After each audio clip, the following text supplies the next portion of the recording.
Hi, I'm Kiwi, And I'm Jared. and we are the two gentlemen coming to you 100%. Jared, how are you? Yeah, you've wrapped it up 100%, mate. 100%. I've reached Freedom Day, so I'm able to go out and smell the roses, I guess. I've been sort of it's been pretty tough the last couple of not that tough, but because you can see the light at the end of the tunnel. But I've been very active around the house. I think the first few days of having it, I was a little lethargic and didn't really want to do anything. But as the days came on, I was a bit more, doing things around the garden, and I actually fixed a CD player. I've never opened up a CD player before, ever. But I've got this old 90s Pioneer sort of stack stereo system, like really good sound, but sort of back when we were growing up. And I thought I'm bored. So the CD player just was skipping. So I thought, I'll just open it up, see if I can do anything, just yell at it or something. I don't know.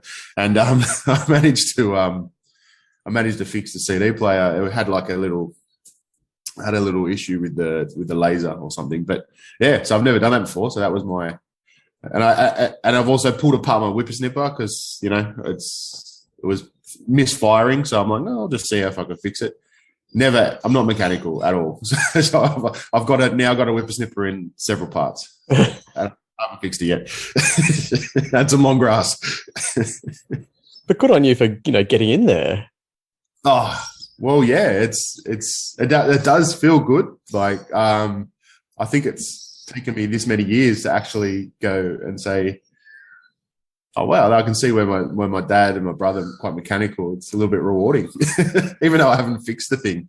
But I fixed the CD player, but yeah, haven't fixed the whip snipper yet. But I need parts, so I need to actually go to a shop, which I can now. So, Well, congratulations on getting out, Jared. thank you. It's quite the good feeling, actually, just quietly. Well, it sounds like you've done a lot of things that'll make you feel pretty accomplished, Jared. And I was actually thinking just recently, it's nothing better than feeling that you've conquered something. What sort of things give you a sense of accomplishment? Or is there anything in particular in your life where you've thought, wow, I did that. Wow, I climbed the mountain. I think lately I'm surprising myself a little bit. I think out of not necessity, but out of like, well, I'm not just going to throw money away and buy something new. I kind of have a look at things, or I'm not going to throw some money away and just let someone else do this job. Like I think this is just very recently that I've just thought I'll have a crack myself. Sort of taken me a long time to realize it, but I'll have a go myself. And, if it fails and it goes wrong, like what, I don't do anything too major. Like I'm not, cutting electrical wires or plumbing or anything. But if it goes wrong, I just ring someone and they fix it. I'm back where I was, before. So, or if it gets too hard, you talk to a professional or you get a professional in. But yeah, just for me, lately it's having a go. And I don't know if that's an age thing, because I don't think I had that sort of 15 years ago. Like it was like, well, I'm not paid to do this, so I'll get some. So for me, yeah, lately it's been just having a go at little things. And it's what makes you feel good is the confidence, like wow, I can do that without it exploding, or like I just said, I can open up a CD player and actually do something rather than open up and just close it up again, and it's the accomplishment. I think for me is the end result, which probably isn't on par with the rest of my life. Like, so when I'm actually doing something, where I use my hands, so that to me is the end result. I can't see the laying the foundations and all that stuff. I struggle with that. Mm-hmm. Whereas I think in the really early episodes, I've said like the way that I do things is kind of like in small, like one goal at a time. So it's strange how most of my life is set on this is my one goal. I get there, then I'll celebrate it, and then I'll move to the next goal. And that's how I do my long journeys, you know? Yeah, I remember you saying that. Yeah. Yeah. But for this sort of stuff, it's kind of like, oh, you know, I can't see the light until actually physically the light is really shining on me. Like it's funny, you know, but yeah, it's just a learning process in life, I guess. And once you're there, you know, can you describe the feeling? Because I was personally thinking that you would say winning the grand final in first grade, you know, Blacktown Warriors first ever first grade grand final. Look, and I mean, I'm only sort of saying that because it's probably on my mind right now. But yeah, like when I look back in the bigger things in life, yeah, of course, like, you know, winning something, you know, the birth of your children doing something to make you proud, like that's in the sense of accomplishment. But you just, I think proud's a word too. You just want to like pass it on to as many people as that they want to listen. Like, you know, you don't want to shove it down people's throat as such, but you're sort of like, look at this wall that I painted, or look at this grand final I just won, or you know, look at what my daughter did at school, and you know, like in no particular order, but you know, like you want to shout it from the roof. Well, I do, but in a respectful way, I guess. Yeah. Like I know you have a lot of things in your life where you try things. You've mentioned them before. You know, you want to play the guitar, so you're learning that. You're learning to read music. You just grabbed a surfboard and started surfing, trying to surf, and so all these. You know, I know there's probably a lot more, but you know, you have a go at a lot of things. And when do you think it's a success? Like, when do you say to yourself, I'm a surfer, or I'm a guitarist, or, you know, like, is there an actual, I'm a writer, you know, like I know writing is your passion. But you know, when do you become that, you know, going from, I'm just attempting to write a book to I'm a writer? That's an awesome question, Jarad. I actually would tell people I'm trying to become a writer. And I remember meeting a guy going, do you write? And I said, yeah. And he goes, well, then you're a writer. Yeah. And I was like, right. Oh yeah, I guess that's the definition of a writer. What I wanted to be was a professional writer. But yeah, you're right. Like, when do you make that transition from being a wannabe to an actual doing person? Yeah. And I never call myself a surfer. I don't feel like I'm good enough. But, you know, I do have a surfboard, which I paddle out, and I can ride a wave and not kill other people. So I guess that's the definition of a surfer. Yeah. I just don't personally identify as such. I say, yeah, I surf and I write. Well, you're a writer to me and a surfer to me. So, and I know I'm going to say the wrong word here, but I know your struggles. I know that you still consider yourself, oh yeah, I have a go at surfing, or I'm learning to ride, or whatever. But to me, who and you can imagine what you are to the people that don't even know your struggle. You're definitely a surfer. You definitely play guitar, and you definitely write. Like, and now you're a podcast. I definitely play guitar, but I would never call myself a guitarist. That's for sure, ever. Look, the only places I really felt comfortable were the football field and probably, you know, the mat when I wrestled. That's about it. Otherwise, I feel like and not to say that I was an expert in either of those endeavors. I just was very comfortable there. I knew what I was doing. I felt like I could hang with pretty much anybody. It was funny. Yesterday, I was at a park with my my son. We were hoping to, you know, just enjoy the outdoors because we've just had 2 days of relative sunshine after, you know, torrential rain. And the Gordon and Eastwood Colts were there. I don't know what they were doing on a Friday. They must have been playing a trial, or maybe they were doing a catch-up game or something. But I looked at them and I said to my son, I can't believe I used to play against guys like this. Yeah.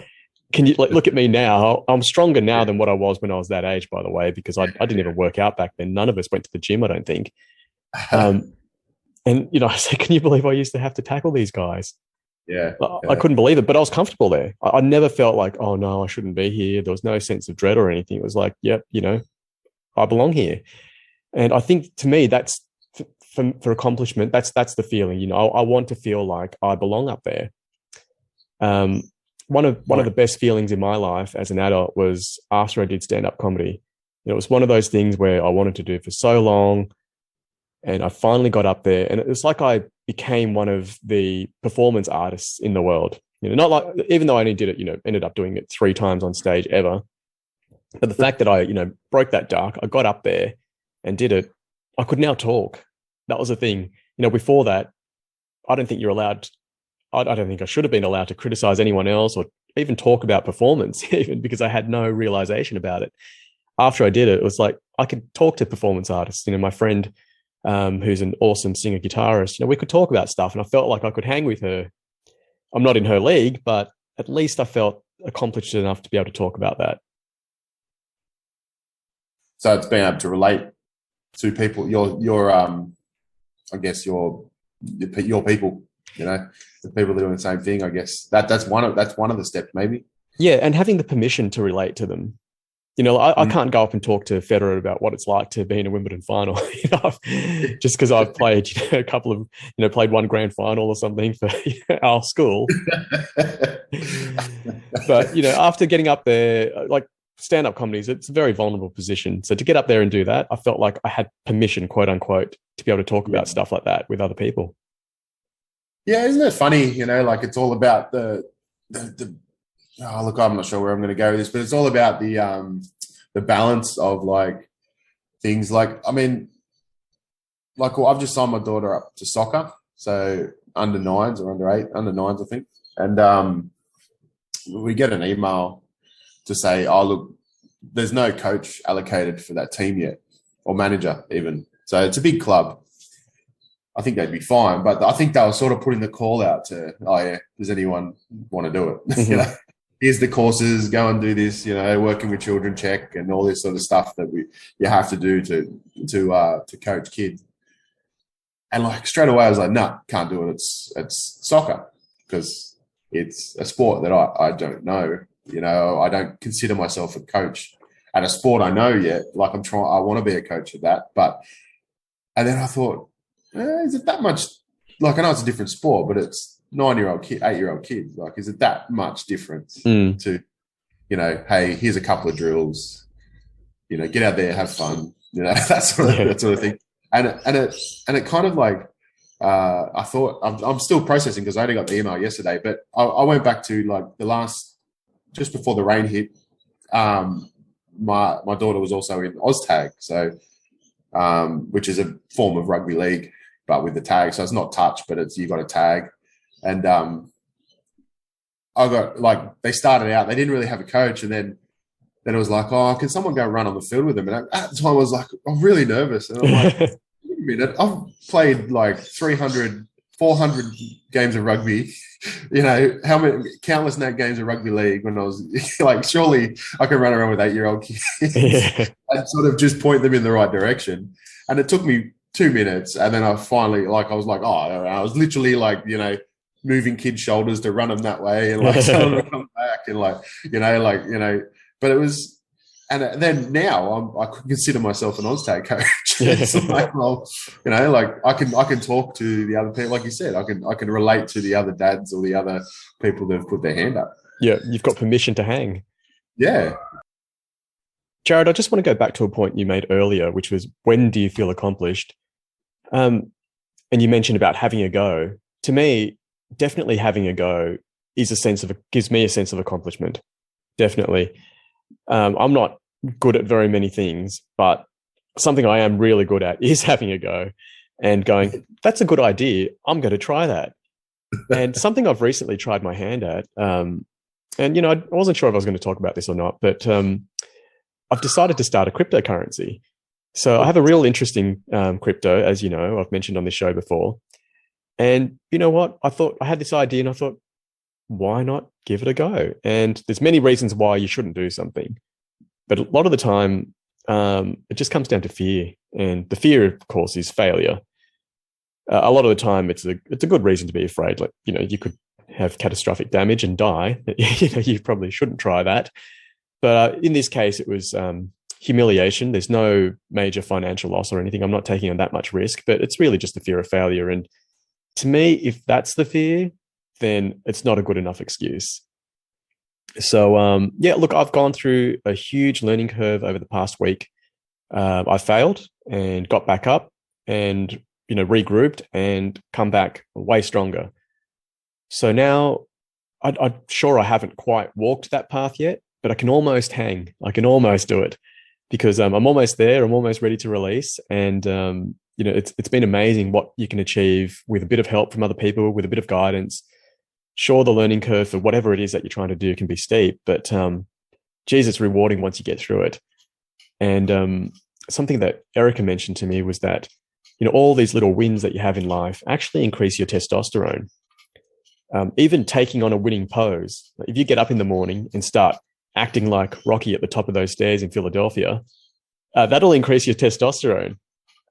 So, for men, being able to be successful is really, really important for your overall health. That just reminds me of something, and it's not going to be much of a point, but it just reminds me of like the saying that that was the straw that broke the camel's back. So in a negative way, like, so if you turn it around and you're getting up every morning and doing the Rocky, probably annoying your wife, but because she's like, who's Adrian? But like, you're working in reverse. You're building your wall, or building your empire as such, of all your positive outputs. So when you do get a straw that's a bit negative, or a bit, you've got a strong wall already there from all your positive sort of outputs into the world. Yeah, that's right. You're just mentally stronger, and you're physically stronger as well. And your whole mindset is geared towards success. So I guess where I was going with that is perhaps we should kind of structure our lives so that we can set ourselves up to win. And I'm not saying, take on easy challenges. I'll pretend that I'm 8 years old so I can play against, the under eights and be the leading try scorer. I'm not saying that at all. But, if we set up milestones for ourselves and set up these challenges and, have all these different things to look forward to, it can be a great contribution to our mental health. Look, I wholeheartedly agree. I haven't got much more to say. I definitely wholeheartedly agree on that point. Like, it's easier said than done, I must say. Like, a lot of people say, oh yeah, it's be positive, but it's a tough one to do. You've got to actually take time for yourself and get those wins, however little they may be. But I think having a go and even, like I said, failing to a certain degree can be a positive. Like, so you hear about a lot of people, rise from the ashes as such. Mm-hmm. Their failures, and they use that failure as a positive. So, congratulations for starting that crypto up and having that, I guess, that courage to have a go, because where would we be if no one had the courage to do anything? Thanks, Jarad. And you know what? It's amazing how much courage you get from having people around you. It's so hard to do things on your own. I think it was the very last episode where we said, well, I think I used the term, man is not an island. Yeah.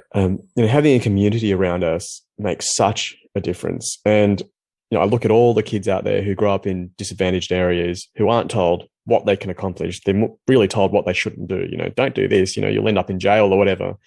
When that's the messaging, you just think of the mindset it sets up. A person really thinks about what they have to do to not get in trouble, rather than who they can be to be free and to live their true life. That's stacking those straws up, mate. That's it's crazy. The more you think about it, definitely the more it hits home.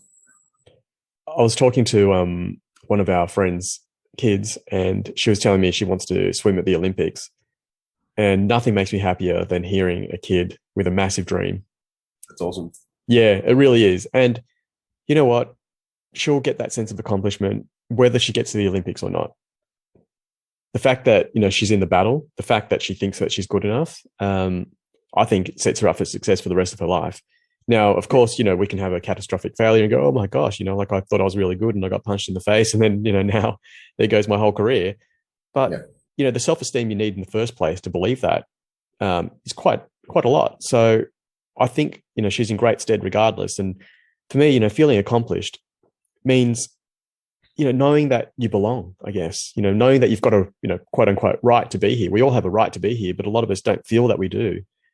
And, even me, like I've been writing for that long. It's still hard for me to feel like I can hang with people who are professional writers. But on the other hand, I have written a novel. I worked really, really hard at that. And I showed up every day, sat down, whether I had writer's block or not, eked out a sentence here and there. And before you know it, it adds up to a book. So, I've always said I've got a black belt in sitting down and getting stuff done. It's that foundation that you're talking about that was there. The first thought of like, I'm going to write this book, or I'm going to swim in the Olympics, or that's strong. And even if you do quote unquote fail, then that foundation is still part of you, like for other things and for, diverting your plan, I guess. And I think that's an important part of growing up. Yeah. And I think the fact that you grew up playing so much sport, Jarad, has given you, essentially a warrior spirit. You feel like you're meant to fight, you're meant to show up, and, it's hard work, and these are the steps you need to take to get it done. I think that's a really great thing to, imbue a kid with that sort of mindset, to fight, to work really hard. And that's the only thing that's got me through, because, I haven't had the support from a community so much, especially when it comes to writing. It's been me driving myself and wanting to accomplish something. And once I did finish that novel, there was a great sense of accomplishment. It was like, wow, I actually did something that I put my mind to, and I set off on a really long and lonely path, and I did it. So it was a great feeling. Yeah. So yeah, it's funny, you say that I grew up with that sporting mentality, and the whole never, don't give up and all that warrior sort of stuff. I'm out the back. You can actually see it. Not that everyone else can see it, but there's a netball ring behind me.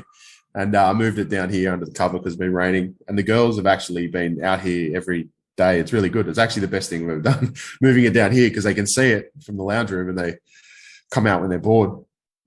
And they've got really good with their shots. And, in the last couple of weeks. But one of them, like, she'll stand in a spot, and if the ball doesn't come straight for her, she just lets the ball just dribble away.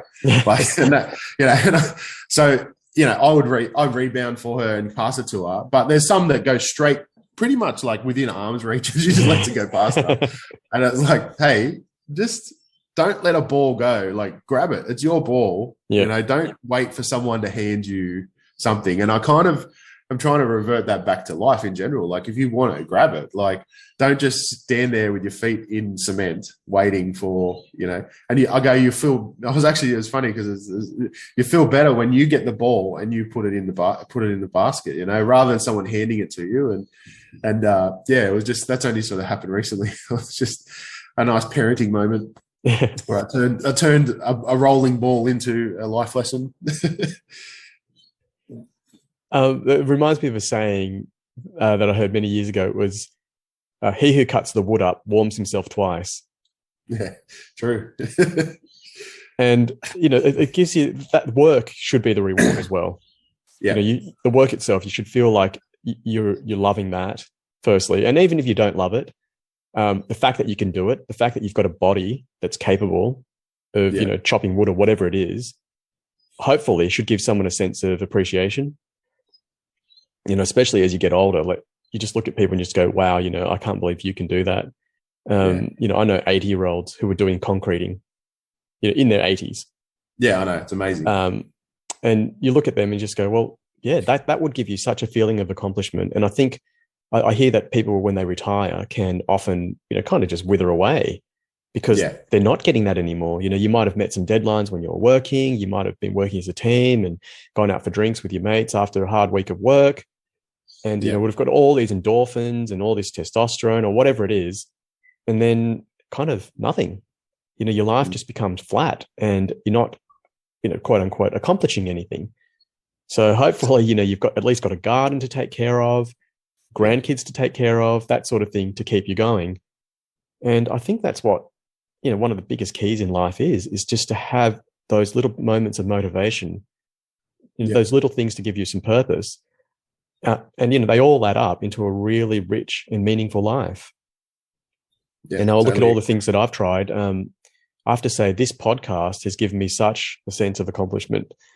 You and I, we started off not having a clue what we were doing. You told me, oh, look, probably a show about nothing. And I was like, okay, well, and I remember one of our, my legendary friend, he commented in the Facebook page and said, oh, great, show about nothing. I think that's been done before, boys, something like that.